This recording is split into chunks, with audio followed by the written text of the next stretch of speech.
É a palestra hoje, mais uma vez, né, Paulo? Vamos começar com o Paulo Iannuzzi. Eu já nem sei quantas vezes você abriu. Normalmente o Paulo abre, o Dr. Paulo César é o nome, e encerra, né? Vou ver se esse ano a gente traz o Dr. Paulo César mais cedo um pouco. E a próxima palestra também será com uma pessoa que eu sei que todos gostam, que é a Luciana Dinucci. Nós tem até aqui. É um assunto interessante. Até aqui. Tem letras garrafais aqui. Ponerologia. Alguém sabe o que é ponerologia?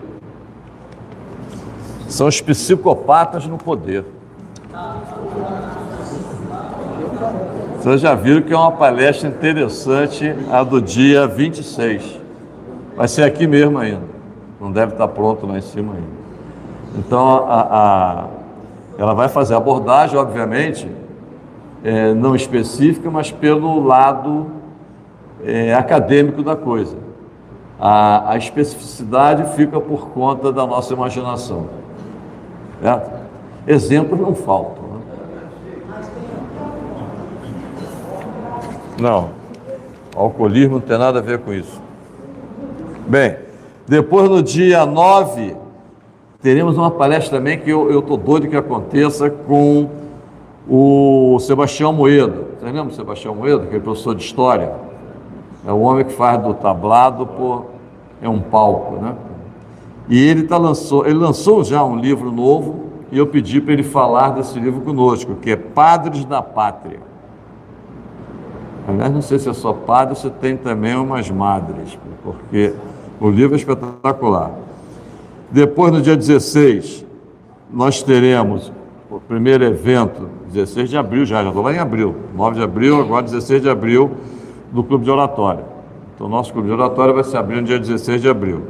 E depois, temos uma palestra que o título provisório é Autoconhecimento, uma batalha dentro de nós, que é com o Coronel Tadeu, aquele que às vezes faz um trabalho junto comigo aqui. Mas as outras vão vir depois.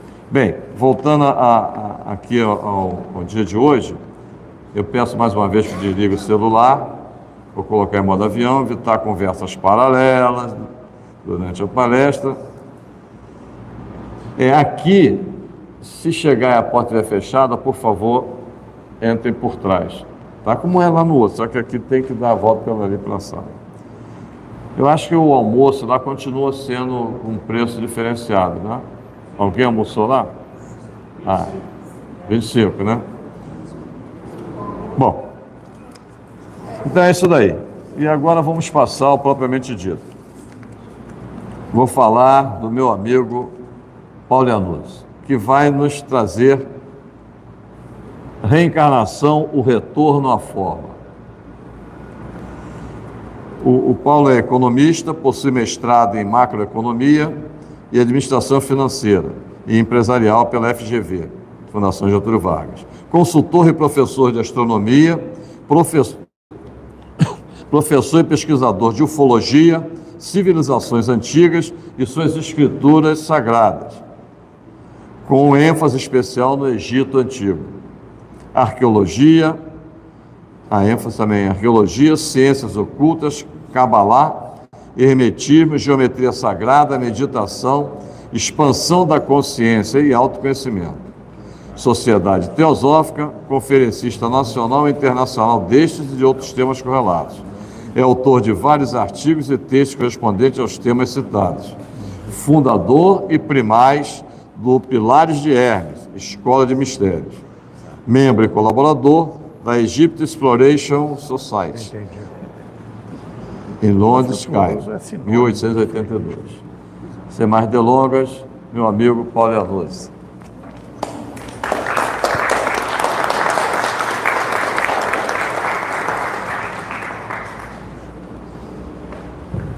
Você acha que você fala quanto tempo leva? Uma hora e pouquinho? 1h30. 1h30, 1h40, pode ser? Eu vou procurar enxugar. Vou enxugar isso. Por que eu tenho de poder ir lá atrás? Sim, tá bom. Olha, toca a campainha quando faltarem 10 minutos. Pô, eu vou lá, bom, Beto. Boa tarde. Isso aqui está funcionando? Aqui. Não, mas tem que ter esse Ah, aí. tá. Tudo bem. Vamos para a gravação. Estão me ouvindo bem? Não, por enquanto. Ou preferem? Lembra que senão não sai a gravação. Preferem assim? Tá. Muito bem. É um prazer enorme estar aqui novamente, ainda mais abrindo por mais uma ocasião os trabalhos do ano. É um prazer e honra para mim, ainda mais hoje, estar nesse importante e nobilíssimo salão histórico. E mais importante ainda, e vocês sabem disso, é estar com vocês, rever a maioria dos amigos que acompanham o trabalho aqui do clube, capitaneados pelo Ivan, a quem eu agradeço mais uma vez. E vamos dar continuidade com o tema de hoje, que é reencarnação, o retorno à forma. E eu tenho certeza absoluta que eu não vou transmitir nenhuma novidade aqui para vocês, né? Aliás, vocês deveriam, em função do tema, foi escolhido pelo Coronel Ivan, que eu apresentei alguns temas à escolha dele, ele achou por bem esse mais adequado aqui para vocês, mas eu tenho certeza que, combina aí, Ivan, vocês poderiam estar normalmente aqui no meu lugar falando sobre isso, tá? Mas, enfim, eu vou abordar alguns detalhes que são interessantes e de origem milenar com respeito ao tema, porque muita gente faz uma referência desse tema a questões mais doutrinárias e muito mais recentes em relação à história da humanidade. E não é bem assim. A reencarnação é um tema muito profundo, em que nós não conhecemos praticamente nada, ficamos à mercê de algumas manifestações psicomediúnicas, mensagens e principalmente conhecimento oculto, em especial aqueles que vêm de forma milenar do Oriente. E temos muitos detalhes nesse processo que são muito ainda precários e insuficientes para que a gente aborde um assunto como esse, onde até mesmo existe a divisão de opiniões, de conceitos que, por sua vez, passam a definir uma questão. Quando se cria um conceito, você cria uma definição de uma questão, e quando a gente sabe, num nível mais profundo, que quando a gente conceitua uma coisa, aquilo já não é mais o que a gente pensava que era.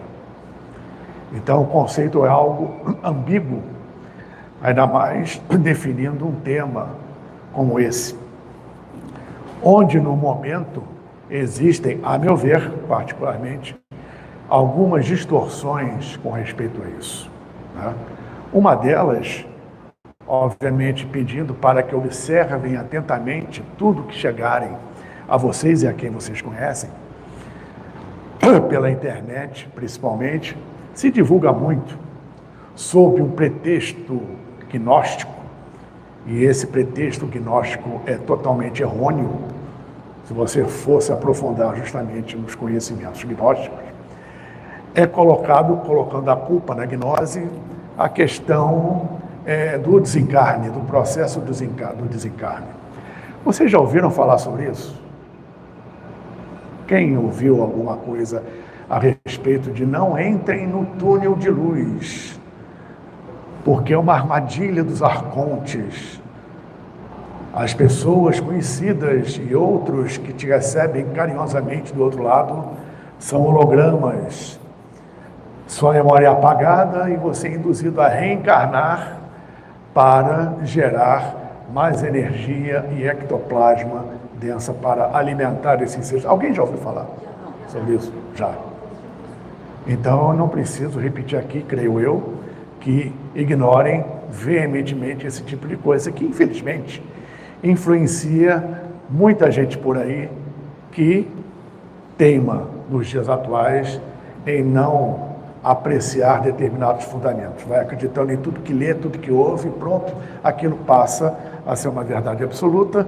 E pior que isso, falei isso ontem numa live, muitos sem fundamento, sem estudo, sem conhecimento, se arvoram de doutores e dão opinião, dão pitaco, desculpe o termo, em coisas nas quais eles não têm o menor conhecimento e fundamento e se passam por doutores. Vou até utilizar um exemplo que eu utilizei ontem. Eu, uma pessoa leiga, invado um centro cirúrgico e para o cirurgião eu digo, para tudo. Os seus anos de medicina, de residência, de profundo estudo, gasto com livros, estudo contínuo pela vida, sua prática, colocar a mão na massa o tempo todo, lidar com questões que estão fora do livrinho, tudo isso e muito mais que forma a tua bagagem, esquece que não é nada disso, não presta, você está errado. O que funciona é o meu chazinho aqui, ideológico, que, sem desmerecer, obviamente, nenhuma opção alternativa de tratamento, né? Mas você jogar no lixo toda uma bagagem de anos de conhecimento porque um aventureiro desavisado se arvora de profundo conhecedor daquele item e dá palpite em cima disso, é o que está acontecendo hoje em dia, está piorando e é extremamente perigoso, porque influencia as pessoas que querem tudo mastigadinho na mão e não se preocupam em conhecer os fundamentos daquilo que eles estão aceitando. Tá? Então, quem está a avesso disso, as avessas disso, melhor dizendo, tem uma enorme responsabilidade consigo mesmo e com o nosso entorno com relação a tudo que está acontecendo e ao que ainda vem por aí.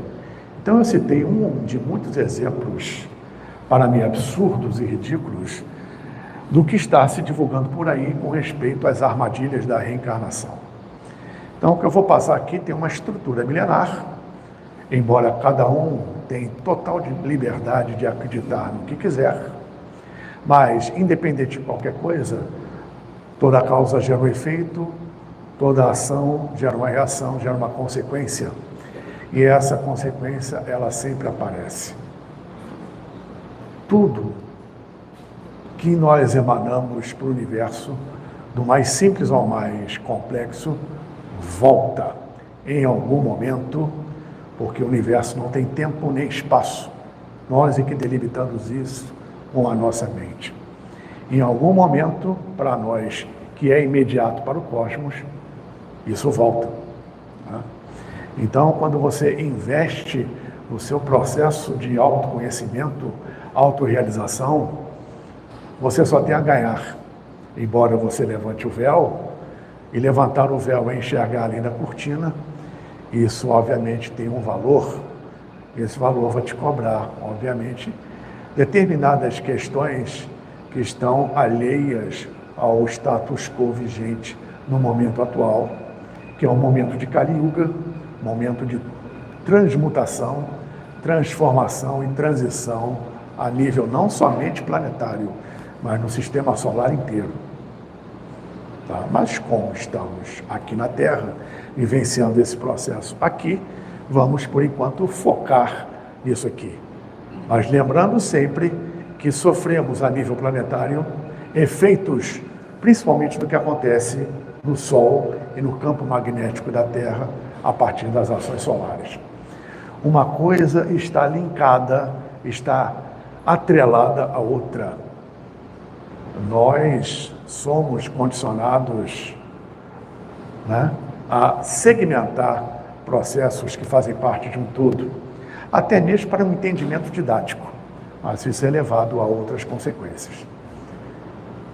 Então, é um tema que leva a uma reestrutura mental e emocional do que estamos fazendo aqui, do que viemos fazer aqui e do seu processo, a partir do que estamos aqui, para onde vamos, né? Embora para onde vamos não seja, em verdade, tão relevante, porque isso vai depender do aqui e agora que nós fizermos.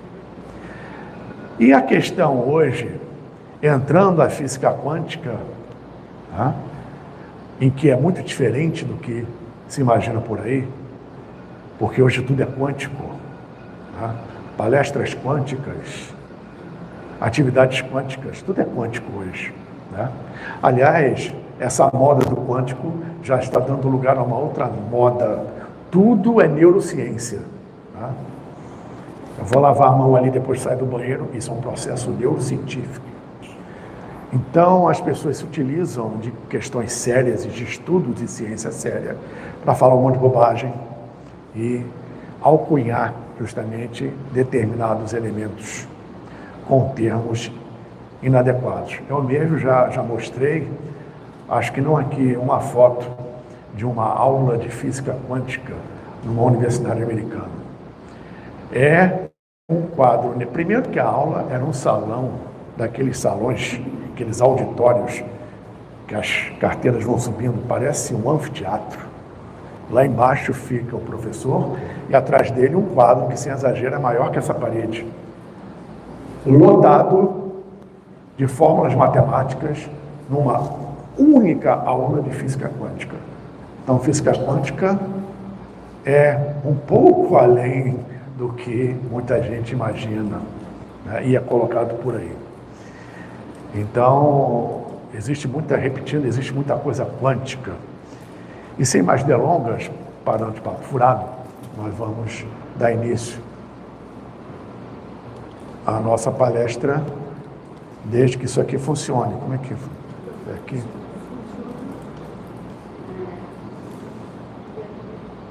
Eu estava apertando o botão errado, desculpa.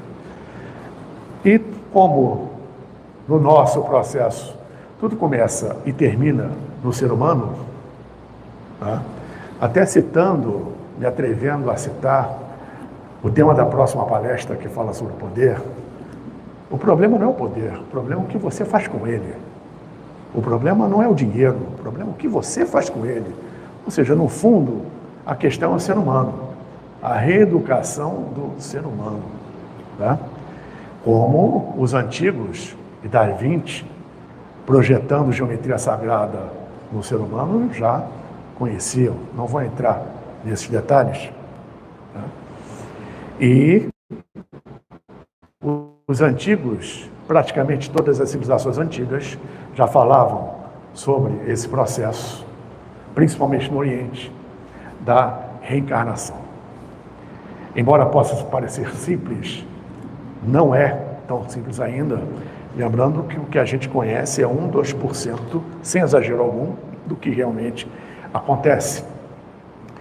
E não são situações padrão, são situações particulares, dependendo do indivíduo ou do grupo de indivíduos ligados àquele momento vibracional único que eles precisam experimentar entre si. Essa palavra experimentar, em verdade, fecha todo esse processo, porque no conhecimento mais apurado e numa vivência desse conhecimento, porque conhecimento não aplicado é patrimônio que você joga no ralo para colocar na prateleira do seu cérebro o necessário a ser aplicado, vivenciado. E computador é burro. Conhecimento é aplicação, que é o que vale na tua evolução, tá? No seu processo, no caminhar, tá? Então, nós temos esses exemplos antigos de nascimento e morte dentro do ciclo planetário que nós vivenciamos, com algumas exceções de fora desse planeta. Porque nem todos, arriscando até a grande maioria de nós, daqui não é. Então, fazemos parte de uma cadeia de eventos a nível cósmico, onde, repetindo a importância desse termo, experimentamos. Porque em algumas doutrinas, algumas filosofias, nos é levado a crer que estamos aqui para cumprir o efeito que causamos. É um entendimento errôneo da lei do karma. E para isso precisamos vivenciar encarnações para resgate de alguma pendência. A maioria das pessoas é ensinado assim porque também é colocado dessa forma. E não é bem isso, nós estamos aqui para experimentar. E aí vai criando bagagem, vai criando casca na sua alma ao longo das suas, não só numa, como em algumas encarnações, repetindo, sejam aqui, sejam fora daqui. Tá? E a ancestralidade é um ponto-chave nisso. Porque você já pode ter sido seu próprio ancestral, por que não? Ou seja, quantas pessoas estiveram envolvidas com o seu nascimento? Um pai e uma mãe, 4 avós, 8 bisavós, 16 tetravós, vai indo para trás. Quantas pessoas ao longo do tempo ralaram, sofreram, trabalharam para que você estivesse aqui hoje?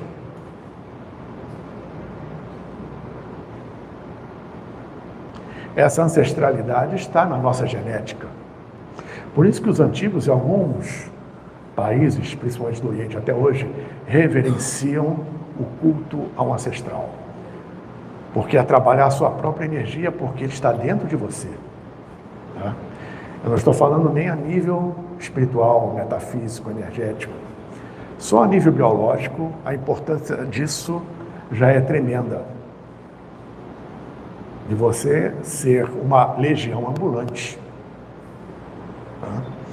Então, o entendimento da ancestralidade e todo o processo reencarnatório em cima disso é de uma importância muito maior e ignorada pelo que fazemos no nosso dia a dia, que nos leva a isso.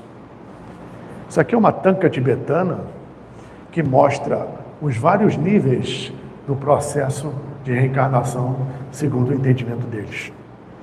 Entendimento transmilenar de milhares de anos antes de Cristo e antes do Buda, quando em torno do Monte Kailash, você já deve ter ouvido falar, a civilização Samsung ou Shangshung, segundo os chineses, deu origem aos tibetanos e aos chineses. Eles já entendiam esse processo de reencarnação, que depois, para os lados de lá, foi muito enfatizado pelo Buda Siddhartha, Siddhartha Gautama, o Buda Shakyamuni.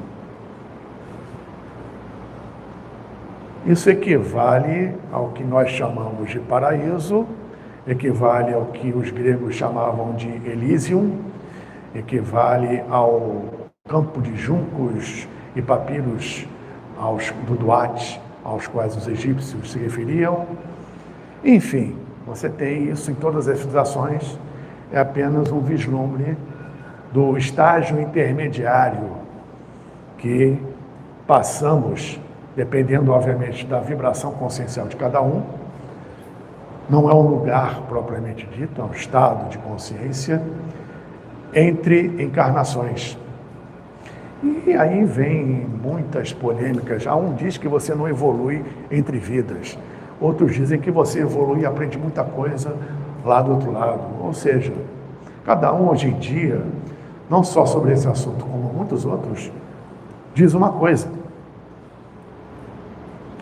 O próprio Cristo, as próprias Escrituras dizem, isso está escrito lá. No final dos tempos, Satã estará nos mais altos postos e haverá muita confusão. Repetindo, cada um diz uma coisa. No que acreditar? O que você tem aqui dentro em si mesmo, para tirar suas próprias conclusões. E não aceitar de cara qualquer coisa que a gente lê, que a gente ouve, que a gente assiste, etc, etc. Temos que ter o nosso crivo pessoal. Por isso que eu procuro sempre dizer, aquele conhecimento, aquela prática, aquela palestra, o que você está investindo? Aquilo está batendo aqui dentro? Você arrepiou? Se não arrepiar, esquece. Se não estiver funcionando para você, tem que funcionar. Se não estiver fazendo bem para você, esquece. Vai procurar outro caminho. Ou então aquele caminho, por enquanto, não é para você. Nem todo mundo, no momento, está preparado e veio aqui para trilhar o caminho da espiritualidade. É preciso um preparo para isso. E não é isso que a pessoa tem que fazer nessa vida. É preciso ter uma autoanálise, uma autocrítica, porque cada um tem um propósito. E aquele propósito tem que fazer bem para você. O que eu estou falando aqui pode tocar alguns, ou basta um, e funcionar. Se não funciona para o outro, não adianta insistir. Vai ter uma outra coisa que vai funcionar para você. Uma profissão, uma religião, uma doutrina, uma filosofia, uma arte. Nossa, eu gosto de arte, estou pintando, pô, não está saindo nada. E eu insisto, pô, o que está vendo comigo? Eu não dou para isso? Então, o que eu adoro isso aqui? Você adora isso aí, mas tenta escultura, tenta literatura. Vai ser um diretor de cinema. Quem sabe dentro da arte você encontre um segmento que se encaixa com você. Isso é um simples exemplo. Tá? E isso aqui também, por exemplo, a doutrina espírita, ela coloca, e a grande maioria, mesmo os não espíritas, se acostuma com essa ideia colocada de que você, ao desencarnar, ou vai para o umbral, e quando sai do umbral, você vai para o nosso lar, vai para uma colônia espiritual, que ainda está no umbral, hein?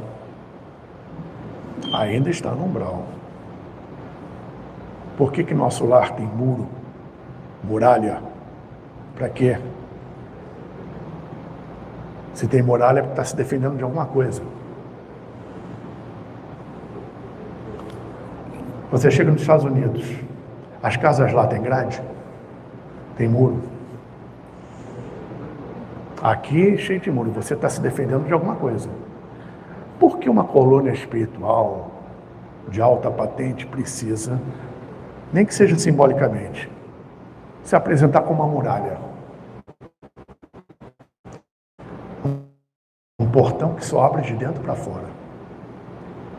Já pararam para pensar nisso? Do que nosso lar se defende? Nosso lar ainda está no umbral. Outras colônias também. Então, no Brasil, aí fora também, mas no Brasil principalmente se acostumou com a ideia de colônia.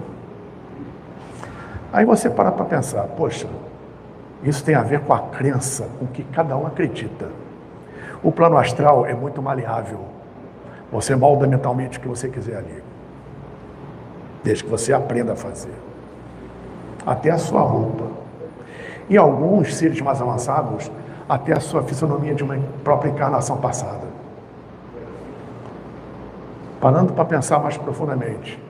Você desencarna aqui uma vida inteira ligado a uma crença, para não dizer apegado. Você é espírita. Vamos falar de religiões. Tá? Podemos falar de muitas outras coisas. Vamos falar de religiões, essa crença aí de uma vida inteira ou quase isso, que é muito forte. Você desencarna. A pessoa assim espera encontrar o que do outro lado? Como se diz por aí, o campo de golfe, instalações médicas para que você se recupere, e outras instalações. Isso existe? Existe.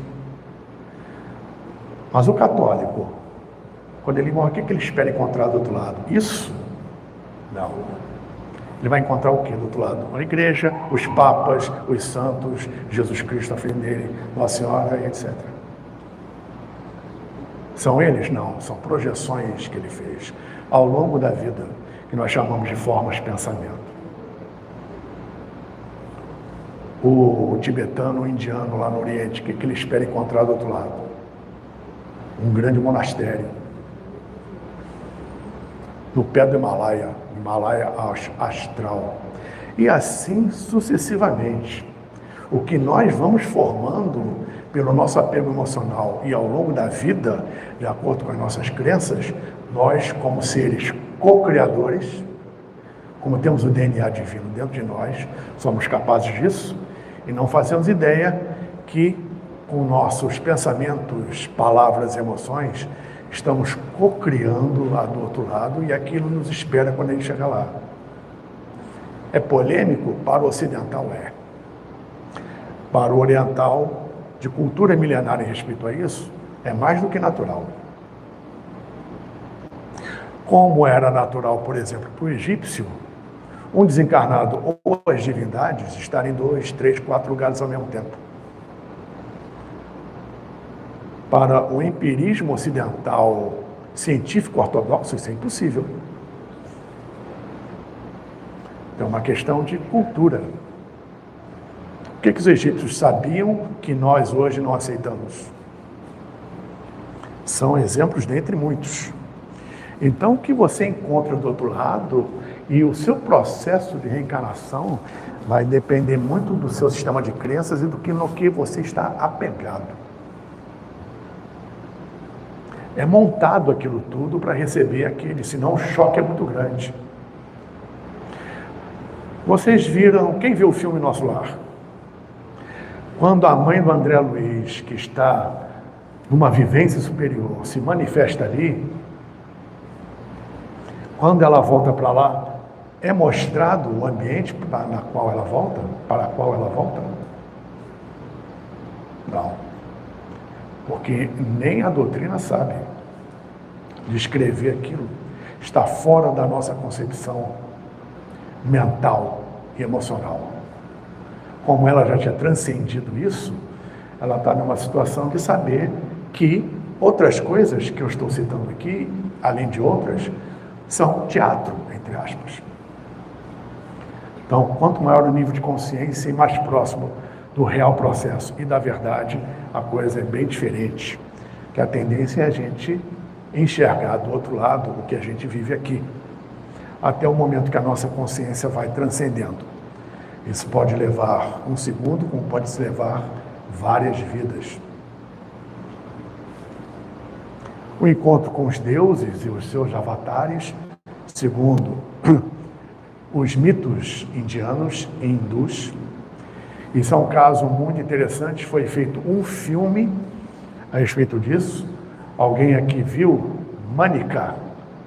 É um caso já documentado, existem vários documentados de reencarnação. Tá? Eu vivi isso dentro da minha própria casa. Se der tempo eu conto para vocês. Manika é um caso famoso, tanto que virou filme, numa menina, agora não me lembro se é sul ou norte da Índia, que lembrou da sua encarnação passada e pegou um trem, pegou um ônibus e foi sozinha à antiga casa que ficava do outro lado do país. Digamos, não me lembro bem, repito, ela é do sul da Índia, ela foi para o norte da Índia. E a Índia é um subcontinente, é terra para você rodar. E ela atravessou a Índia e chegou exatamente na cidade e na casa em que ela viveu, dizendo que viveu, apontando, você é o meu marido, foi o meu marido. 12 anos a menina. É o meu marido? Foi o meu marido? Os cômodos são esses. Eles foram entrando na casa, identificando tudo normalmente e perguntando para a esposa, porque o marido reconstruiu a vida. O que você está fazendo aqui na minha casa? Ele é meu marido. Saia daqui. Olha, esse é um caso real. Foi uma confusão, deu processo, deu uma encrenca lá na Índia. E virou filme, foi documentado. Ela reconheceu tudo, lembrou de tudo, a menina.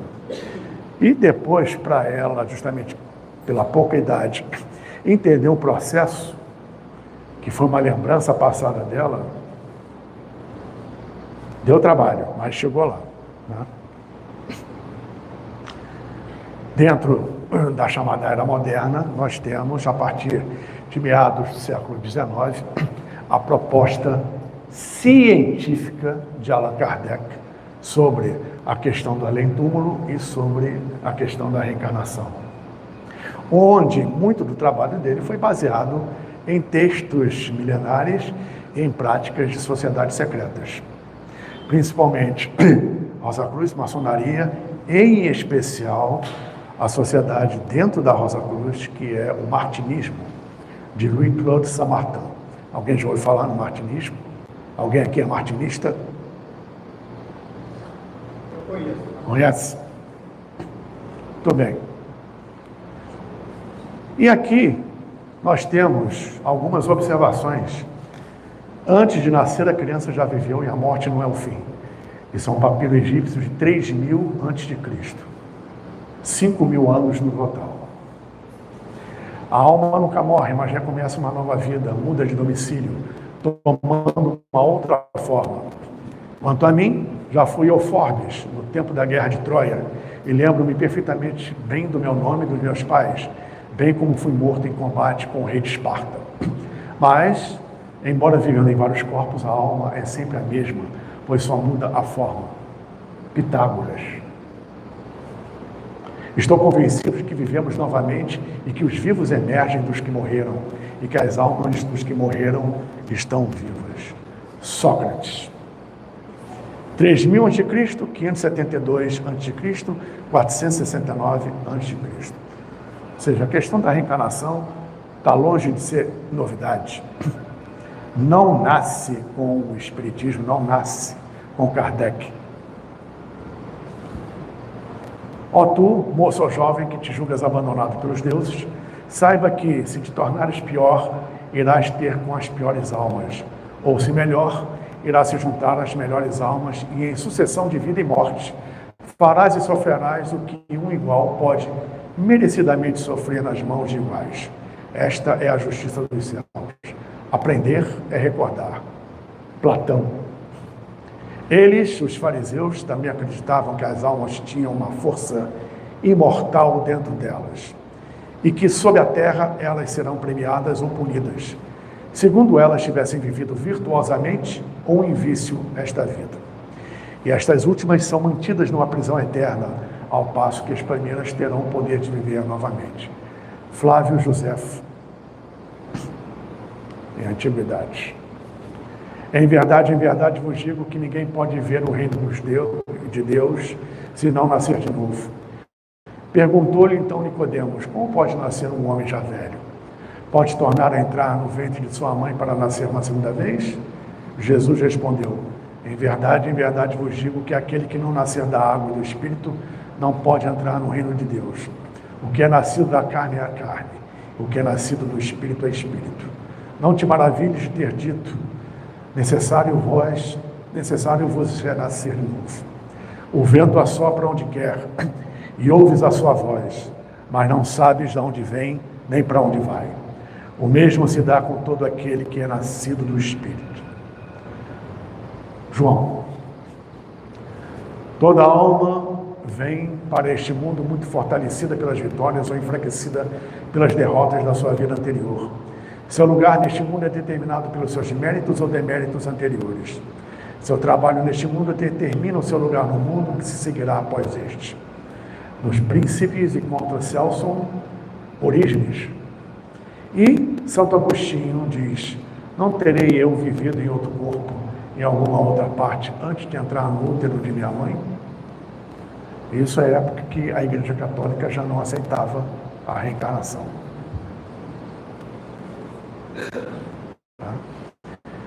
Que aqui explica, né, nada melhor que uma imagem, né? As roupagens que nós utilizamos. Então, outra coisa que é importante, se dá muita importância a encarnações passadas. Muita gente dá muita importância a isso. A que eu fui em encarnação passada? O que aquela figura foi em encarnação passada? Chico Xavier foi isso. Sim. E daí? É um conhecimento, uma informação. O que você vai fazer com essa informação? Vai servir de algo evolutivo para você? Ótimo. Se não vai servir, você tem mais o que fazer, né? Ou seja, focar no agora para criar um amanhã. E não se apegar demasiadamente ao que já foi. É o que muita gente está fazendo hoje aí. Cuidado com isso. Perde-se um tempo precioso na construção de uma vida. E a coisa é tão séria, falei de física quântica, a própria física quântica coloca essa possibilidade, não no nível religioso, no entendimento de reencarnação, mas no processo cósmico em geral de como o universo funciona, a nível multidimensional, em que nesse processo o tempo ele funciona mais como uma concepção humana do que uma dimensão palpável. É um elemento quadridimensional? Sim, mas funciona como nós imaginamos que funciona. Dependendo do seu estado de espírito, um minuto vai passar de um jeito ou de outro para você. Um minuto pode ser para você, naquele seu momento emocional, mental, ele pode ser muito rápido, um flash, ou pode ser uma eternidade. Então, o tempo depende, em verdade, do seu interior. O tempo, em verdade, está longe de ser uma distância entre dois eventos. Tanto que o tempo era considerado como uma divindade palpável pelos maias e astecas, e no candomblé, hoje, é considerado um orixá. Então, está muito além de uma distância entre dois eventos. Se aprofundando mais nisso, nós observamos que não existe, em verdade, passado nem futuro. O que existe é um eterno presente. O divino está no aqui e agora. Eu costumo dizer, por experiência própria, quando eu fui jovem, eu já fui jovem uma vez, vocês também. Eu, no meu caso, já pratiquei esporte radical. E eu tenho o mesmo discurso que todos os atletas de esporte radical também têm. Esporte radical, naquele momento que você está na ação, não existe tempo. E você sente uma presença ali, você sente o divino ali com você. Porque se você se distrair, se você pensar naquele momento, um segundo, o que seja, no passado ou no futuro, você morre. Você perde a ação. Quem monta cavalo aqui sabe disso. Se você não está integrado com o animal, não forma uma unidade, qualquer coisinha ele vai te jogar longe. Porque cavalo é um ser vivo. Você tem que estar integrado a ele. Se não, desculpem o termo, cavalo te sacaneia. Você bate nele, ele está parado, comendo capim dele. Existe tudo. Então, se não existe passado nem futuro, tudo é eterno presente, o que impede você reencarnar no que você considera seu passado? Minha próxima vida vai ser na Roma Antiga. Mas como estamos transcendendo em termos de conhecimento o conceito da linearidade? Um dos grandes problemas do ser humano é que ele ainda funciona a nível cerebral no linear e não no espacial. Espacial é frente, atrás, direita, esquerda, em cima e baixo. 3 dimensões. A gente funciona ainda em 1,5. Nem em 2, na maioria das vezes.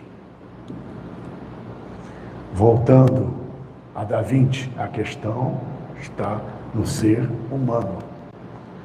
Então, se autoconheça, porque você é muito mais do que pensa do que você é. Continuando, aqui temos um caso que eu vou mostrar em vídeo ao final, um vídeo de 8 minutos, mas vale a pena, dessa senhora que vocês devem conhecer. Já ouviram falar dela? Olmsted, nascida Dorothy, na Inglaterra. Então, não vou dar spoiler, vejam o vídeo. É um outro caso de reencarnação. Falando em casos, vou citar aqui rapidamente. Meu irmão tinha um colega de escola que passou uns dias lá em casa. Ele era um garoto muito esquisito. Tá? Eles ainda crianças, eu já saindo da adolescência, recebemos ele lá em casa e numa determinada... Ele tinha experiências estranhíssimas. Claro que isso aí não foi confirmado, mas foi uma situação bem inusitada, que remete à possibilidade da reencarnação. Isso já tinha, segundo os pais dele, acontecido outras vezes. Tá? Foram a psicólogo, foram a terapeuta, a médico, psiquiatra, nada dava jeito. O que deu jeito no garoto foi, anos depois, ele fazer uma regressão. Porque ele ali, no quarto do meu irmão, na bicama ao lado, ele dormindo, ele começou a ter convulsões e começou a se movimentar, segurando aqui na mão alguma coisa, para lá e para cá. Eu não me lembro se era essa posição ou essa, mas ele estava ali e falando em alemão. Na segunda noite, a mesma coisa. Aí fomos gravar o que ele estava falando, para ver se alguém decifrava. Ninguém falava alemão.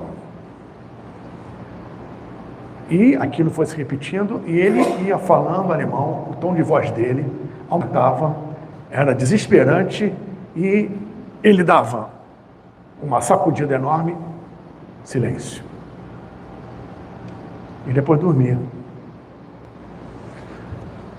Fomos traduzir e pedimos a uma pessoa, não ficou muito claro, mas foi traduzido o que ele falou em alemão. Ele não sabe alemão, a família não sabe alemão, nunca aprendeu alemão, não sabe o que é alemão. 10 anos de idade, garoto. Aí foi traduzido alguma coisa e foi revelado códigos. Ele estava falando em códigos utilizados pela Luftwaffe durante a Segunda Guerra. Concluiu-se que ele estava pilotando um avião da Luftwaffe em operação e foi abatido. Isso foi revelado na regressão, anos depois. Possibilidade de reencarnação igual praticamente ao da Mânica, que ocorreu dentro da minha casa. Luiz Fernando, o nome do garoto.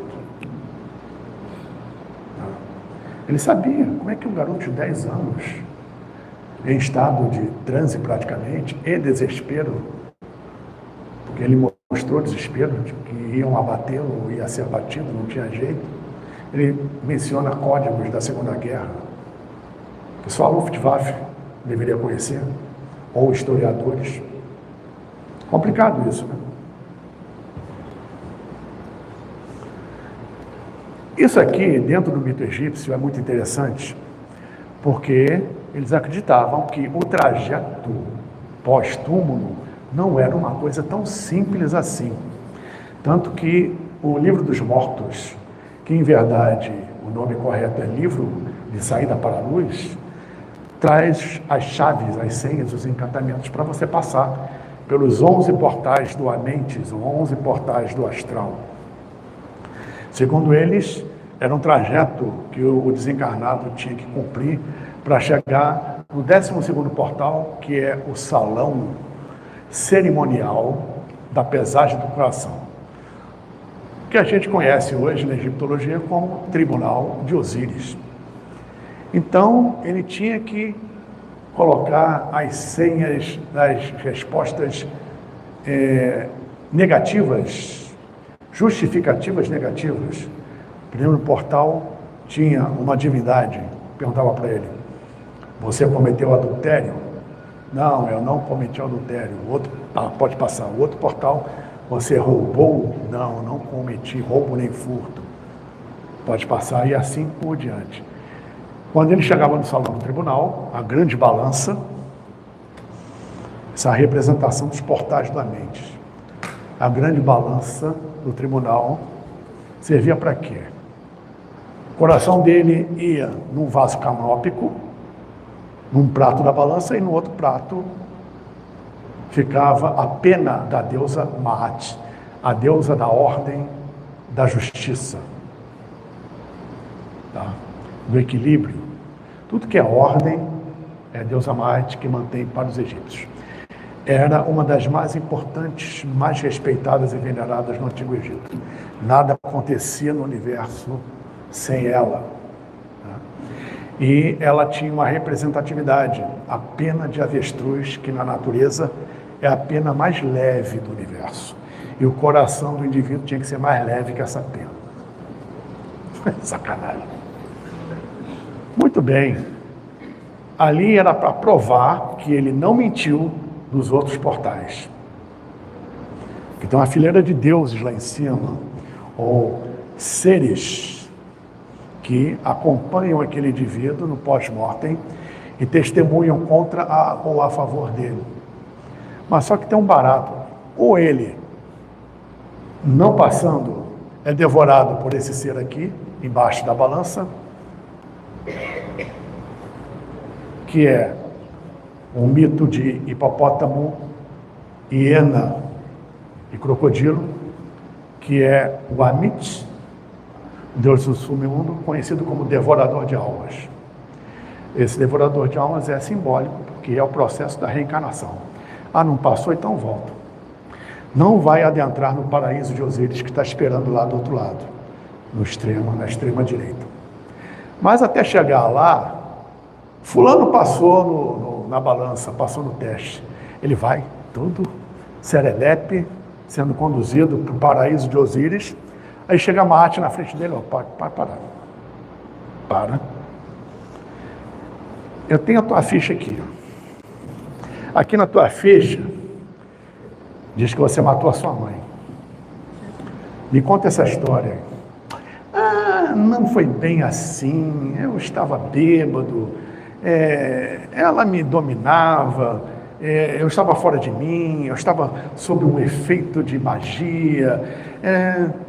Ah, sim, ótimo, maravilha. Então você vai lá, entra naquela porta ali. Ele passou no tribunal, passou na pesagem, mas mesmo assim, ele teve que se justificar perante logo quem? Maat. Meu filho, então entra naquela porta ali. Ele abria a porta, caía no abismo, reencarnava. Mas como? O cara passou. Interessa, quem manda aqui sou eu, dizia Maat. Passava um outro na balança. Não, peraí, você aí. Aqui eu tenho tua ficha aqui também.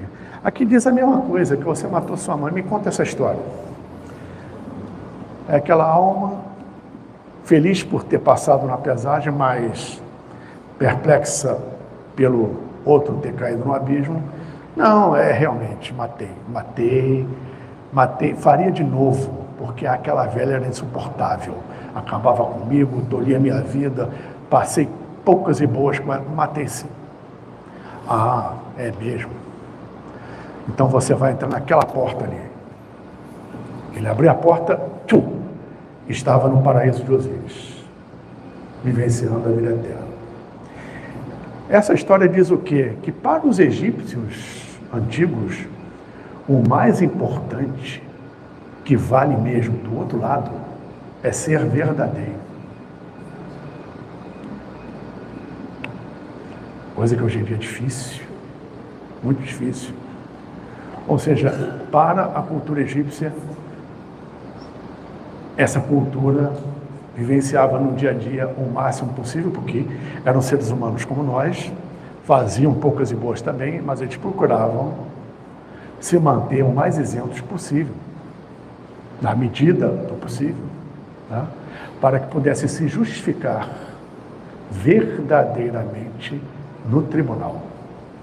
Então, para eles, o que vale do outro lado é ser verdadeiro. E o fruto de suas obras, o resto é historinha. Hoje em dia se dá muito mais atenção à historinha do que o cerne que realmente funciona. Por isso que a gente vem para cá, reencarnação após reencarnação. E não era para vir mais. Extrapolando isso para a teosofia, para o sistema solar, nós temos a estrutura dos planetas físicos e não físicos, que o sistema solar é coalhado de planetas não físicos, todos têm vida, civilizações em níveis diferentes do nosso, segundo esse conhecimento teosófico, gerenciados pelo Logos Solar, onde o Sol é um arremedo pálido do verdadeiro Sol, a nível energético, espiritual, consciência divina que gerencia o nosso sistema, chamado de Logos Solar, por um conhecimento teosófico. É apenas um termo. Em cima disso, nós temos as vivências de cada planeta que, por cadeias de 7, planetas também são seres vivos, e estamos ligados a esse processo, tá? Reencarnando até a nível não físico em planetas como esses. Então, a Terra, como todos os outros planetas, no 1, fechava a sua cadeia num nível acima do plano físico, do plano Budi para o mental superior para o mental inferior. No número 2, já chega numa experimentação do plano astral. No 4, do astral para o físico, é a cadeia lunar. Ali no 4 é o momento atual do planeta Terra. Estamos vivenciando lá embaixo a maior densidade do plano físico. Na 5ª, nós já estamos subindo, saindo do físico. O que isso significa? Que existem planetas nesse processo de descenso e ascenso que só existiram no plano mental. Eles não tinham corpo físico, não tinham nem corpo astral. Como já aconteceu com a Terra. A Terra hoje está no plano físico e vivenciamos um processo evolutivo no plano físico. Vai chegar um momento que o planeta também avança, dele transcender o físico e a Terra vai perder o seu corpo físico. A Terra física vai deixar de existir e o planeta vai passar a existir nesse caminho de volta só em astral, do astral para cima. Depois vai perder o corpo astral, do mental para cima e assim sucessivamente. Pela lei da correspondência de Hermes Trismegisto, segunda lei, assim como está em cima como está embaixo, o que acontece com o planeta, o que acontece com o sistema, acontece conosco. A nível humanidade e a nível individual. Quando você desencarna, você vivencia, queimando cartuchos ainda no plano astral, depois você transcende para o plano mental, e assim sucessivamente. Se precisar reencarnar, você bate no paredão, que é o plano causal, e volta para cá. E assim quantas vezes você precisar. Aqui são as 7 rondas da cadeia terrestre, que já viveu o mental inferior, o astral, o físico, está saindo do físico, voltando para o astral e o mental inferior. Esse é o futuro do planeta. Eu vou pular isso aqui. Isso aqui é a escala de tempo que os hindus e os Vedas antigamente tinham, que estão fora de uma realidade lógica que a gente adota. Lá embaixo está o Divya Yuga, que são as yugas. Yuga quer dizer era. Satya Yuga, Treta Yuga, Dvapara Yuga e Kali Yuga, que é a era, Kali Yuga, que a gente vive, a era do ferro, a era densa. Você vai, onde está escrito isso? O texto do Rig Veda, um texto de 8.000 anos, você lê sobre Kali Yuga, o que acontece no Kali Yuga, parece que você está lendo o jornal de hoje de manhã, ou assistindo o Jornal Nacional, para quem ainda assiste. Isso aqui é um resumo da evolução das raças no planeta. Então, existe um processo de reencarnação individual e coletivo. Já ouviram falar em karma coletivo? Você não nasceu no Brasil à toa. Você não nasceu no Rio de Janeiro à toa. Você não nasceu na sua família à toa. Você não mora hoje naquela rua à toa. Existe uma tênue linha entre livre-arbítrio e predeterminação. Predeterminação existe? Existe, mas está de acordo com a sua escolha. E a sua escolha vai resultar naquilo que você vive. E isso, muitas vezes, é feito de forma inconsciente. Porque a maioria vive no automático. Então, aqui temos o ciclo evolutivo da quarta ronda, que é a ronda física. Ali, da esquerda para a direita, o número 1 foi a primeira raça. Em cima, as mônadas. Mônada é centelha divina. É a parcela de Deus em você. Que vai adquirindo, obviamente, conforme vai liberando mais luz. Então, nós temos a primeira raça, que é a bórea, a número 1 ali. Ela é etérica ainda, não é física completamente. E as subsequentes sub-raças. A raça número 2 começa a se materializar no plano físico. Já a física é a raça hiperbórea. A raça 3 é a lemuriana. Ouviram falar da Lemúria? É esse pessoal aqui. Raça 3. E as sub-raças. Raça 4, Atlante. Os Atlantes serão da quarta raça. Raça 5 é a humanidade atual, a raça ária. Tá? Nós estamos aqui, ó, saindo da quinta sub-raça para entrar na sexta sub-raça. Ainda temos a sétima sub-raça para adentrarmos a sexta raça, que já vai ser uma humanidade diferente. Cada setor desse, a humanidade era diferente. Por exemplo, os Atlantes não tinham olfato. Nós já temos. Eles tinham uma glândula menos funcionando do que a gente tem. Quando a humanidade adentrar a sexta raça, que ainda vai demorar, nós estaremos num outro nível de consciência. Lembrando de vidas passadas, sem necessidade de reencarnar, com uma glândula a mais, com um acesso a dimensões superiores mais natural. E a sétima raça, que é a mais avançada, que nós ainda vamos chegar lá, a mais avançada no nível físico. E quando cumprirmos a sétima raça, a humanidade e o planeta vão adentrar para a chamada quinta ronda planetária, que não é mais física. Então a reencarnação é algo muito mais profundo e complexo do que nós normalmente imaginamos. Tá? Aqui é a mônada com a representação do triângulo, o eu superior, o Atma, alma, Budi, o búdico, e o Manas, mente, que se une à nossa estrutura inferior de acordo com os planos de vivência na encarnação.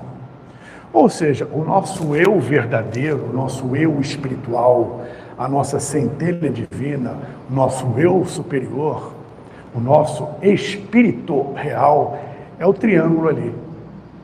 É a trindade, Atma, Budi, Manas, é a mônada. É preciso uma experiência no plano físico.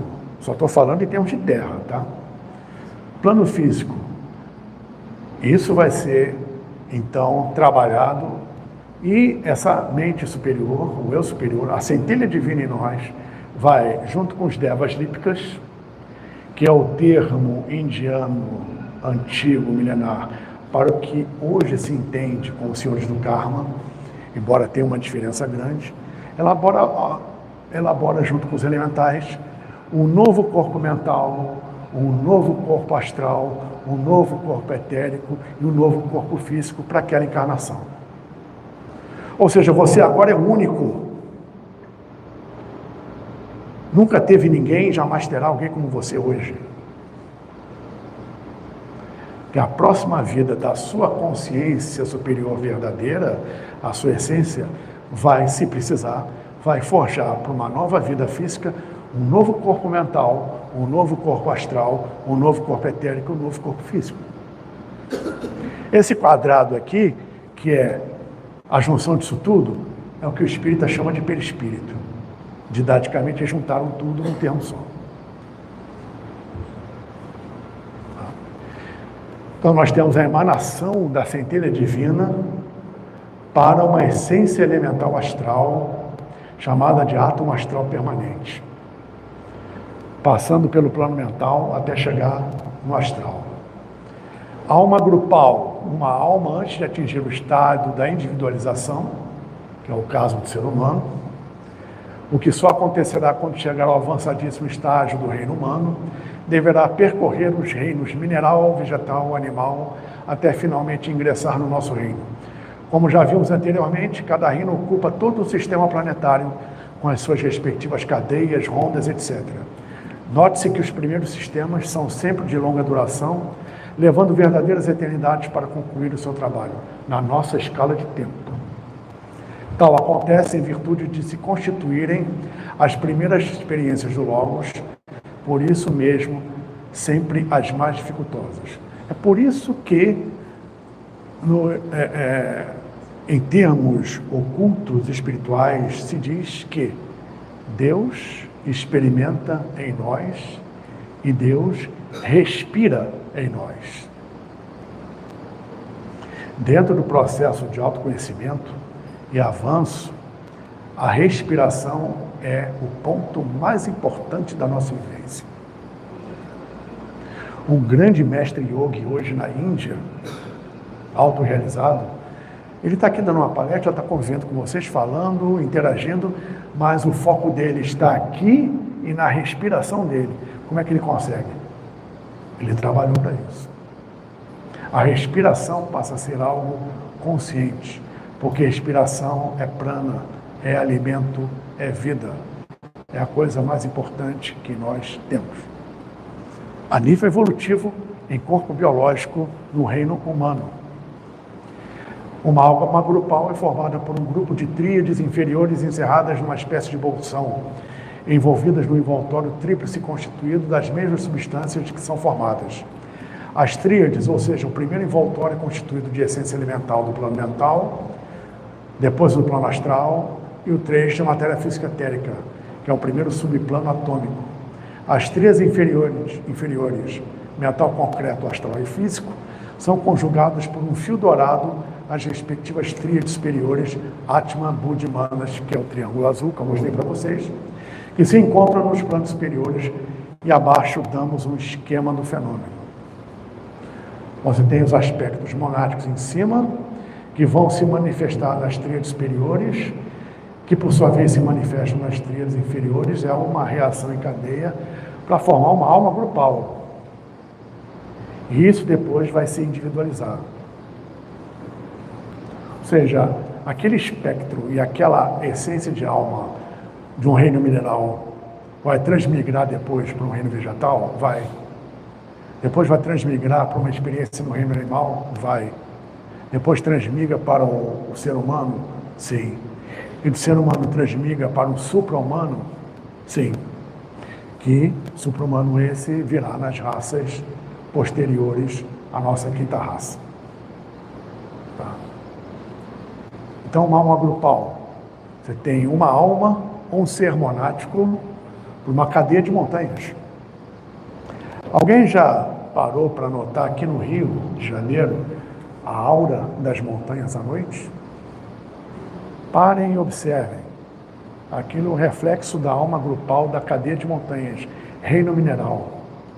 Uma floresta, as árvores são células de um organismo, que é a floresta. É uma alma grupal do reino vegetal. Reino animal é a mesma coisa. Já viram um bando de pássaros ou um cardume de peixes?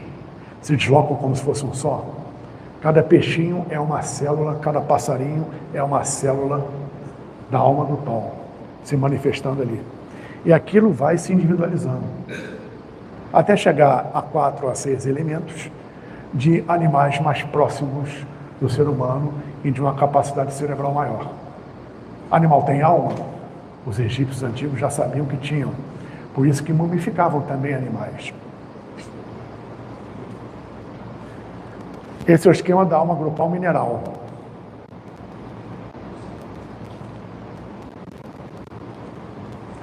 Da alma grupal animal, ou seja, você tem uma mônada se manifestando numa tríade superior, que se manifesta numa tríade inferior, e essa tríade inferior comanda vários indivíduos que funcionam como uma unidade. Ovo áurico, egrégora nos planos divinos, as mônadas vivem uma existência onde predomina um estado de consciência unitária. O espírito de separatividade individual é desconhecido. O que existe é um ordenamento grupal de acordo com o raio a que se pertença. Daí falar-se das diversas hierarquias, cada uma atuando em determinado plano cósmico. Segundo algumas escolas orientais, esse ordenamento basicamente obedece a uma escala septenária. E essa escala septenária se traduz em outra trindade, onde o ego precisa, o nosso processo evolutivo, o nosso verdadeiro eu precisa se sobrepor, prevalecer sobre a nossa personalidade. É a alma que precisa estar no comando e não os nossos caprichos e desejos temporais, físicos. E ao mesmo tempo, o nosso eu superior, o nosso eu divino verdadeiro, precisa se sobrepor, prevalecer sobre os outros dois de baixo. Quando isso acontece, estabelece-se o conceito que o Cristo colocou: eu e o Pai somos um. Não há distinção. Ou seja, a partir do Logos, existem as manifestações septenárias. Cada uma dessas manifestações você tem uma tríade e cada tríade se manifesta de forma septenária. Então, a nível cósmico, até chegar no ser humano, existe uma divisão em cima de uma divisão, em cima de uma divisão de manifestações. Tudo, em verdade, sendo uma coisa só. Por isso que nós temos vários indivíduos em todos os reinos da natureza. Em verdade, todos funcionam como um. Por que vários indivíduos? Porque quanto mais acúmulo de experiência, isso enriquece mais ainda o universo. E aqui a evolução da consciência, nesse gráfico: o mineral, o vegetal, o animal, o ser humano e o supra-humano ou espiritual. São um esquema bem simples. E ligado à eclosão dos chakras, que vai se dar nesse processo, nós temos a representação de dois triângulos separados no ser humano à esquerda, que é o predomínio dos chakras inferiores. Quando você começa a vibrar isso nas iniciações, no seu processo iniciático, você alinha os chakras, foca no cardíaco e começa a unir os chakras superiores com os chakras inferiores, até chegar num nível de eclosão espiritual que é chamado, na teosofia, de adepto, que é um grande mestre que uniu os chakras inferiores com os superiores, o cardíaco equilibra isso e a pessoa eclode a consciência. Quando você chega nesse estágio aqui, no estágio anterior, como é que volta? Você não precisa mais reencarnar. Então, o processo da reencarnação coloca aqui: você está aqui, transformando vida energia em vida consciência, saindo do automático para ir para o consciente. Na sua vida passada, você cometeu atos benéficos. Pela ação do karma, você hoje vive num bom ambiente. Atos prejudiciais, você vive hoje num mau ambiente. Aspirações e desejos, você vive hoje na capacidade. Maus pensamentos dominados, você tem um bom e firme caráter. Se você vivenciou maus pensamentos sem domínio nenhum sobre eles, você tem um mau e fraco caráter. Êxitos contínuos, você vem com entusiasmo. Experiências nobres, fracassos contínuos, você tem a tendência pessimista, manifestar isso na vida seguinte. Experiências nobres te trazem sabedoria. O que é experiência numa vida anterior, desde que seja assimilada, é algo inato na vida posterior. Experiências dolorosas, consciência de ação, atos de serviço ao próximo, sã espiritualidade. Estamos chegando ao final. Isso é uma tabela de iniciações. Eu vou resumir bastante, que isso aqui é muito interessante,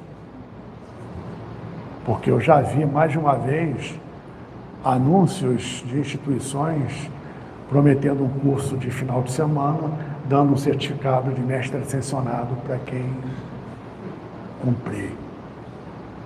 Tá? E isso não é novo. Eu já vi isso mais de uma vez. E um mestre ascensionado, para chegar nesse ponto, rala muito. Passa por isso tudo aqui. Tem as primeira e segunda iniciação, purificação física e emocional. O que é purificação física? É você conhecer o seu corpo, entender como é que ele funciona, sentir o que está bem em você, conversar com as suas células, acionar seu mecanismo de autocura. O que é purificação emocional? Você entender que emoção é igual a paixão, obstaculiza tua evolução. Transformar a emoção densa em vibração nobre, em emoção sutil, ou seja, sentimento.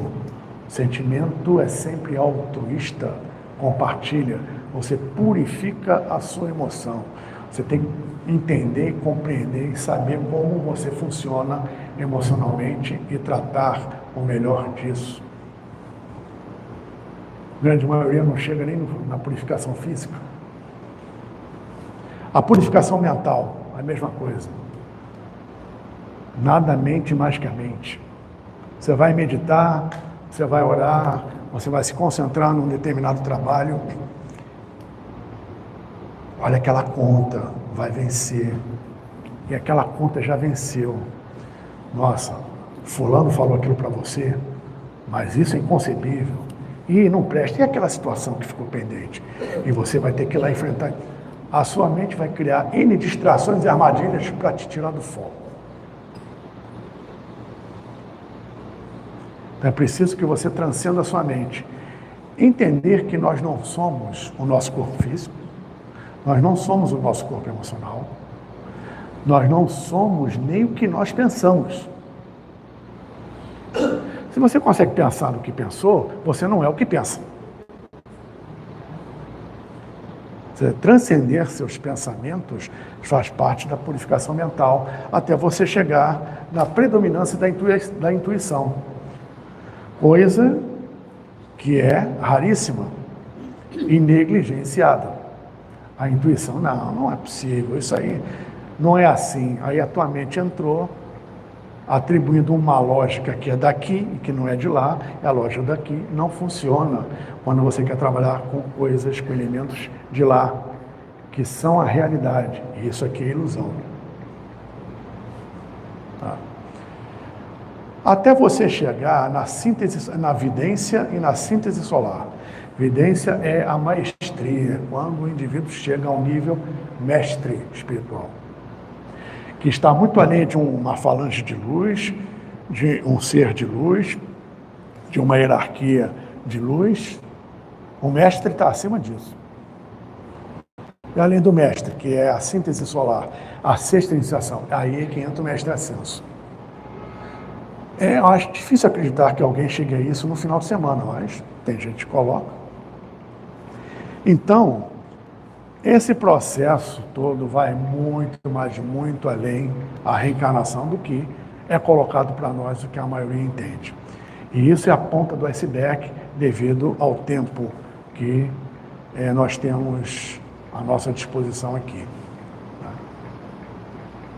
E aqui chegamos no videozinho que eu quero mostrar para vocês, que é bem interessante, sobre aquela senhora do slide, a Om 7.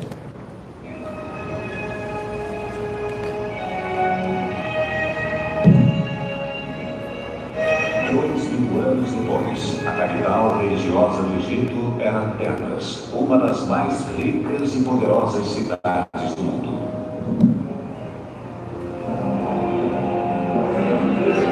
Onde apaga. Em seu coração se encontrava o templo de Amun, em Karnak, o maior local de adoração do mundo antigo. Conforme as dinastias se sucediam, o grande complexo foi aumentado e embelezado por uma sucessão de faraós. Tutancâmon, cujos tesouros valiosos em sua tumba maravilharam o mundo. Uma faraó, Hatshepsut, chamada de a primeira grande mulher da história. O herege Akhenaten, o primeiro a acreditar em um só Deus. E Ramsés II, o maior construtor de todos os tempos. Chamado de Ramsés o Grande, foi faraó numa época em que florescia o poder e a prosperidade do Egito. Este faraó guerreiro ficou no poder por 67 anos, trazendo paz para o império. Teve quase 200 filhos e deixou sua marca em praticamente metade dos monumentos do Egito. Ramsés tinha apenas 20 anos quando seu pai Sete I morreu em 1290 a.C. Sete havia ordenado a construção de seu templo funerário em Nápoles. Um dos primeiros atos de Ramsés como faraó foi o de viajar até lá para completá-lo. Para todos os egípcios, esta era a cidade mais sagrada na face da terra. Aqui, atraída por alguma identificação mística, uma mulher extraordinária, conhecida como Om-Sete, apareceu 3.000 anos depois. Com um grupo de companheiros egiptólogos, ela comemorou seu 77º aniversário. Happy birthday to you. Happy birthday, Om-Sete. Happy birthday to you. Well, thank you very much. You certainly made it a happy birthday. Make a speech. Make a speech.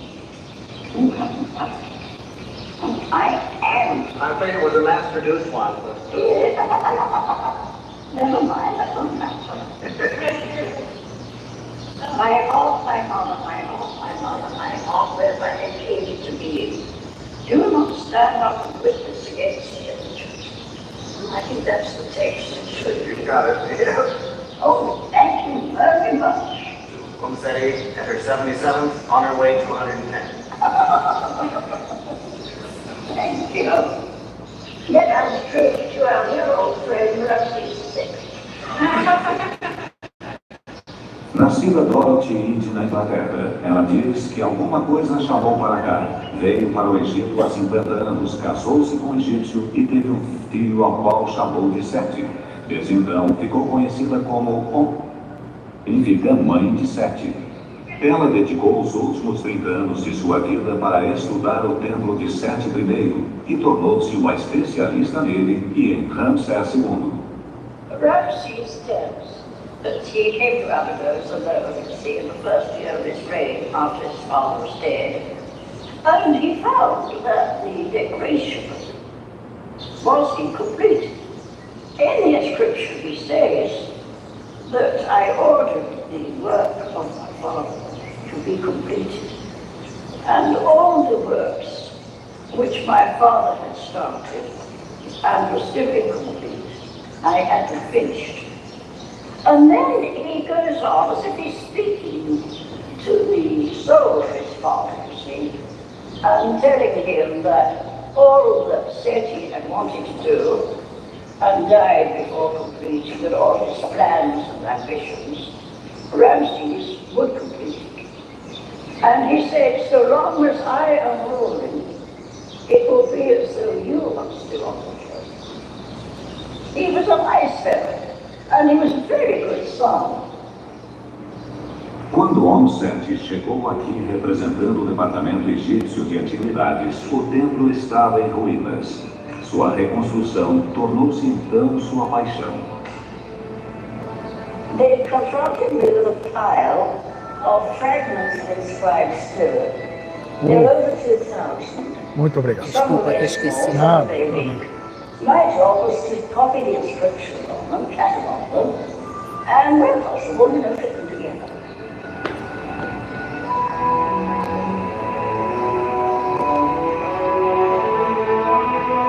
O templo tem entalhes vibrantes que estão tão bem conservados hoje como estavam quando pintados há 3.000 anos. Suas paredes contam a primeira história conhecida de ressurreição. Osíris, um governante mítico, foi morto, dado por seu irmão. Sua mulher, a deusa Ísis, achou as partes espalhadas de seu corpo, juntou-as e Osíris levantou os mortos. Seu filho, o deus de cabeça de falcão, Horus, ao atingir a maturidade, vingaria o pai. Anubis, o deus embalsamador com cabeça de chacal, foi mandado pelo deus Sol para ajudar Osíris a viver eternamente. Os egípcios acreditavam que, como Osíris havia morrido e voltado dos mortos, eles também poderiam adquirir a imortalidade. Venerando Osíris, Sete asseguraria seu lugar na vida após a morte. Oferecendo incenso, o faraó fazia sua adoração ante a placa do deus do sol, Amun-Ra.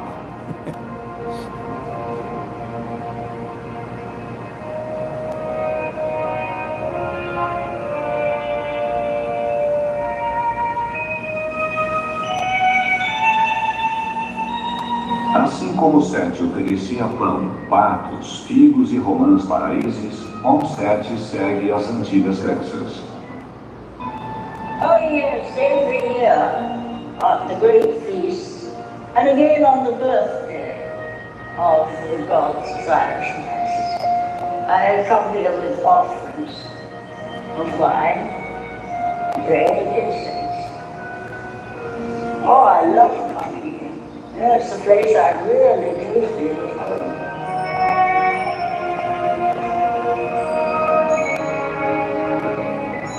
3 dias após o término de nossas filmagens, Om-Sete morreu.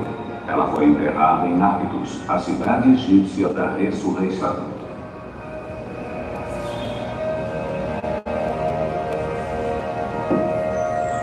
Será que eles têm noção na maçonaria o que usa o vinho, o pão e o Bom, incenso? pessoal,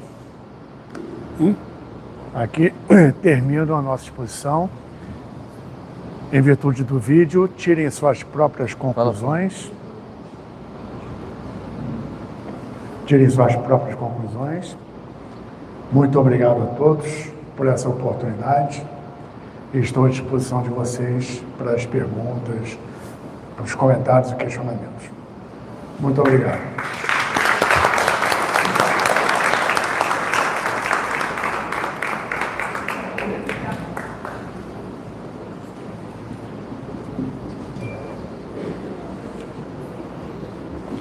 Só que nós não vamos poder fazer muitas perguntas.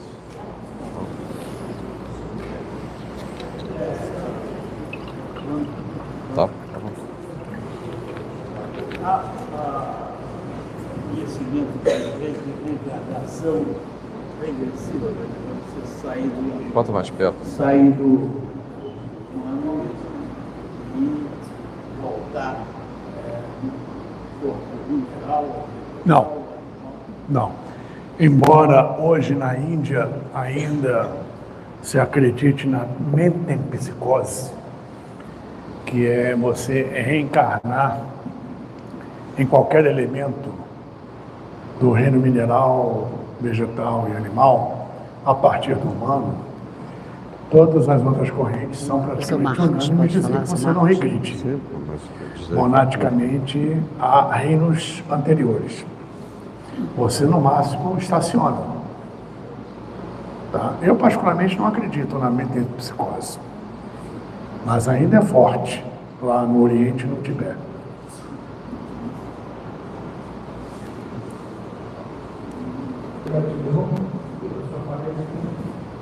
Muito obrigado. Se é um consenso, ela era aquela sacerdotisa que encarnou na terra e se ela deixou algo por escrito para aproveitamento, está passando na É o que eu estive, né, nesse tempo. Eu estive no Egito, visitei todos os templos, estive nesse. Fiquei bastante tempo lá pesquisando e ela fez um trabalho magnífico ali, realmente. impressionante. Os escritos dela são a nível acadêmico, a nível científico. Eles não levam essa possibilidade em consideração, não. Mas, obviamente, que é voz comum, acompanhando a vida dela e o relato que ela fez aqui nesse vídeo, há grande possibilidade dela ter participado da corte do faraó Sete I ou do filho Ramsés II. Uma vez que ela demonstrou, com esse vídeo aqui muito curto, mas o conhecimento que ela demonstrou ali no início da 19ª dinastia e desses dois faraós, é impressionante, não está escrito em lugar nenhum. A questão que corrobora isso também é que naquele local, ela deve ter sido uma servidora do templo, independente se foi ou não, o mistério é que ela conhecia o local como ninguém, sem nunca ter estado lá. Na primeira vez que ela chegou, ela falou para os egiptólogos, olha, aqui tinha um jardim, aqui tinha isso, aqui se escavar, vão encontrar isso. Não, a senhora está delirando, aí não tem nada, nós já pesquisamos. Cava aqui que vocês vão achar. E aqui. Bom, ela demonstrou um conhecimento sobre o local e sobre as situações naquela época que não estavam registrados no conhecimento egiptológico. E os caras iam lá, escavavam e achavam mesmo. É isso que você vai encontrar. Bom, nós vamos ter que ficar por aqui, senão não vai dar tempo para o pessoal visitar. Sim, lá com certeza. A exposição. Bem, mais uma vez eu tenho que agradecer o Paulo Enose por nos trazer esse conhecimento, muito de teosofia, você falou aí. Eu fiquei contente de estar conversando com o irmão que está ali, que nós fomos remetidos ao grau 32, né? Não dá para falar, né? 32 da maçonaria. E você aprofundou até o conhecimento que não sabia algumas coisas ali do Tribunal de Osíris. Né? E tem muita, há pouco perguntaram a respeito da morte, de voltar de outro modo. Né? No budismo você acredita que no budismo você pode voltar até uma árvore. Já pensou você voltar um pé de cana? Depois fica criticando o cara voltou um pé de cana. Bem, esse fica ao sabor do vento mesmo. Paulo, mais uma vez eu quero te entregar o enésima